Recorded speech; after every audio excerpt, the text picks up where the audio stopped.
नमस्कार दोस्तों, आज हम बात करने वाले हैं स्पाइन फ्रैक्चर के बारे में। स्पाइन फ्रैक्चर एक बहुत बड़ी समस्या है, इसमें बहुत मिथ्स हैं। सबसे बड़ा मिथ है कि क्या ऑपरेशन कराने की ज़रूरत है या ऑपरेशन कराने की ज़रूरत नहीं है। क्या पेशेंट को एब्सोल्यूट बेड रेस्ट पे रहना है या बेड रेस्ट पे नहीं रहना है। नमस्कार दोस्तों, मैं doctor Ashish Tomar, senior consultant ortho spine surgeon, Sarvodaya hospital. आज हम बात करने वाले हैं स्पाइन फ्रैक्चर के बारे में। स्पाइन फ्रैक्चर कैसे होता है? किसी भी हाई वेलोसिटी ट्रॉमा जैसे कि road traffic accident, fall from height, high velocity playground injury, इन सभी में स्पाइन में फ्रैक्चर हो सकता है। या फिर जो बूढ़े लोग होते हैं या एज रिलेटेड ऑस्टियोपोरोसिस जब हो जाता है तो हल्के से झटका लगने से या गिरने से भी स्पाइन में फ्रैक्चर हो सकता है। स्पाइन फ्रैक्चर के लक्षण क्या हैं?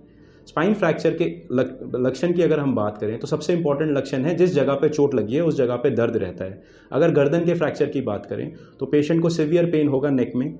मरीज को अगर हम गर्दन को उठाने को बोलेंगे तो मरीज अपनी गर्दन नहीं उठा पाएगा, जिसको हम हेड होल्डिंग साइन बोलते हैं। And it is a very good sign to assess कि पेशेंट जो है अगर गर्दन नहीं उठा पा रहा है तो इसका मतलब there is a very high chance कि पेशेंट को एक सिग्निफिकेंट स्पाइन इंजरी हुई है नेक में। इसके अलावा अगर mid back area, lower back area में फ्रैक्चर है तो वहाँ पे दर्द होगा। इसके अलावा जो पेशेंट को अगर न्यूरल सिम्टम्स होते हैं या नसों में चोट लगने के सिम्टम होते हैं तो हाथों या पैरों की कमज़ोरी आना, पेशाब या लैट्रिन की ताकत जाना, ये सब स्पाइन के सिम्टम्स हैं। नसों में सुनपन आना, पता ना चलना, ये सब स्पाइन इंजरी के सिम्टम्स हैं। अगर हम बात करें स्पाइन की तो स्पाइन 3 भागों में डिवाइडेड है: सर्वाइकल स्पाइन, थोरैसिक स्पाइन और लंबर स्पाइन। सो अगर हम सर्वाइकल स्पाइन की बात करें तो सर्वाइकल स्पाइन की इंजरी के अंदर मरीज़ के हाथों और पैरों दोनों में असर आता है। ये बहुत इंपॉर्टेंट बात है। सिमिलरली हम अगर थोरैसिक स्पाइन की बात करें और लोअर बैक की बात करें तो उसके मरीज़ के शरीर के अंदर सिर्फ पैरों के अंदर कमज़ोरी या सुनपन आता है। ऐसा इसलिए है कि सर्वाइकल स्पाइन से हमारे हाथों की नसें निकल जाती हैं और हमारे पैरों के काम करने की जो नसें हैं वो नीचे जाके लोअर बैक या मिड बैक एरिया से निकल के जा रही हैं। तो इसलिए ये भी एक इम्पॉर्टेंट तरीका है जानने का कि हमें किस एरिया का एक्सरे या एमआरआई कराना है। ये तो था लक्षण के बारे में। अब अगर हम डायग्नोसिस की बात करें तो स्पाइन फ्रैक्चर के लिए जिस एरिया में दर्द हो रहा है पेशेंट को एंड कोई जो कमज़ोरी आई है उसको असेस करते हुए, देखते हुए हम पेशेंट का एक्सरे कराते हैं, गर्दन का, कमर का, और अगर हमें ज़रूरत पड़ती है तो एमआरआई और सीटी स्कैन कराते हैं।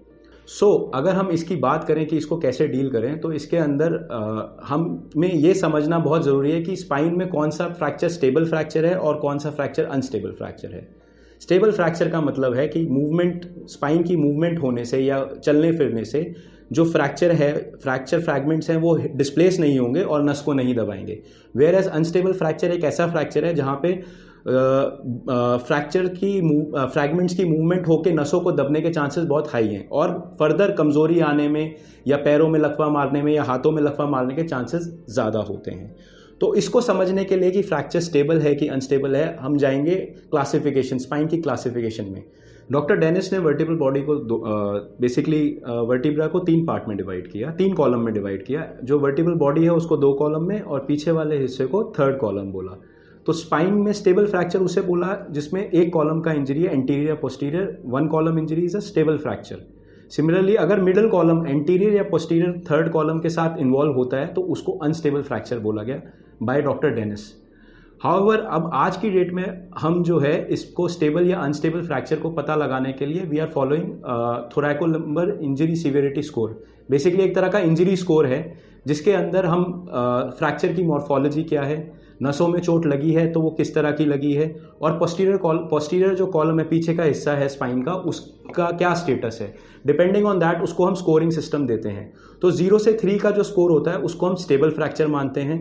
4 से ज़्यादा का अगर स्कोर होता है तो उसको अनस्टेबल फ्रैक्चर मानते हैं। 4 वाला बॉर्डर लाइन सिनेरियो होता है, वहाँ पे सर्जरी जो है डिसाइड पेशेंट के साथ डिस्कस करके होती है। दैट मीन्स कि अगर 4 से ज़्यादा का स्कोर अगर किसी पेशेंट का आ रहा है तो उसको सर्जरी करानी ज़रूरी ही है।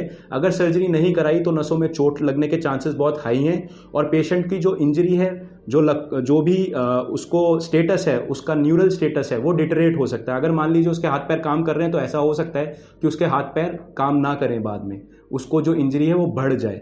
सिमिलरली अगर किसी पेशेंट का 0 से 3 का स्कोर आता है तो उसका मतलब है उसको ऑपरेट कराने की कोई ज़रूरत नहीं है। यहाँ पे अब एक बहुत इंपॉर्टेंट क्वेश्चन ये आता है कि स्टेबल फ्रैक्चर में क्या एब्सोल्यूट बेड रेस्ट की ज़रूरत है। और ये एक बहुत कॉमन डिक्टम है कि बहुत सारे डॉक्टर्स पेशेंट्स को एडवाइस करते हैं कि अब आपको फ्रैक्चर है, अब आप एक एब्सोल्यूट बेड रेस्ट को फॉलो करिए, 1.5 महीने तक आप बिस्तर पे लेटे रहिए। So my friends, what is important is कि 0 से 3 का अगर स्कोर है, अगर आपको स्टेबल फ्रैक्चर है तो बेड रेस्ट की ऐसा कोई ज़रूरत नहीं है। हम लोग ब्रेसिंग एडवाइस करते हैं, बैठते और चलते वक्त ब्रेसेस देते हैं। अगर गर्दन में फ्रैक्चर है तो we can use a scholar. अगर मिड बैक में एरिया में या अपर लोअर बैक एरिया में है तो हम टेलर ब्रेस यूज़ करते हैं, और लोअर वाले एरिया के लिए लंबोसैक्रल बेल्ट यूज़ कर सकते हैं। और पेशेंट को पेन के हिसाब से बैठने और चलने की अलाउ करते हैं। टॉयलेट बाथरूम मरीज जा सकता है स्टेबल फ्रैक्चर के अंदर। वेयर एज अनस्टेबल फ्रैक्चर के अंदर patient has to be in absolute bed rest. हम मरीज को ये समझाते हैं अगर सांप भी आएगा तो आपको लेटे लेटे चिल्लाना है, आपको बैठना नहीं है, क्योंकि अगर आप बैठे तो आपकी नस दब सकती है और आपको कमजोरी आ सकती है, आपके हाथों और पैरों में लकवा मार सकता है, पेशाब की ताकत जा सकती है। So it is a very very serious situation. तो इसीलिए पेशेंट को ये असेसमेंट कि उसका स्टेबल फ्रैक्चर है अनस्टेबल फ्रैक्चर है is of prime importance, and उसके हिसाब से हम डिसाइड करते हैं। अब मान लीजिए किसी पेशेंट को हमने ये तो डिसाइड कर लिया स्टेबल में तो हमें कुछ करना नहीं है, दवाई देनी है, पेशेंट को रेस्ट देना है, ब्रेस देना है, 1.5 महीने के बाद फ्रैक्चर हील हो जाता है and patient is going to be normal. Second situation जिसकी हम बात कर रहे थे, बॉर्डर लाइन सिचुएशन, वहाँ हम पेशेंट से डिस्कस करते हैं। पेशेंट को पेन कितना है वो बहुत एक इंपॉर्टेंट फैक्टर है।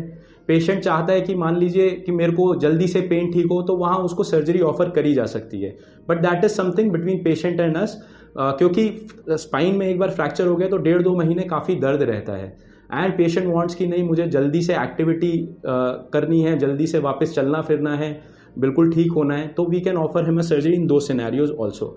दूसरा, हम जो बॉर्डर लाइन सिचुएशन है उसमें एक एक्सरे कराते हैं। ये बेसिकली बर्स्ट फ्रैक्चर्स में होता है, जिसको हम एक फ्रैक्चर कॉन्फ़िगरेशन है जिसको हम बर्स्ट फ्रैक्चर बोलते हैं। तो बर्स्ट फ्रैक्चर के अंदर जो फ्रैक्चर जब हम 2 वीक्स के बाद हम एक स्टैंडिंग एक्सरे कराते हैं इन पेशेंट्स में। अगर मान लीजिए स्पाइन में डिफॉर्मिटी डेवलप हो रही है, स्पाइन में टेढ़ापन डेवलप हो रहा है, तो वहाँ पे हम पेशेंट को एडवाइस करते हैं कि आप सर्जरी कराइए।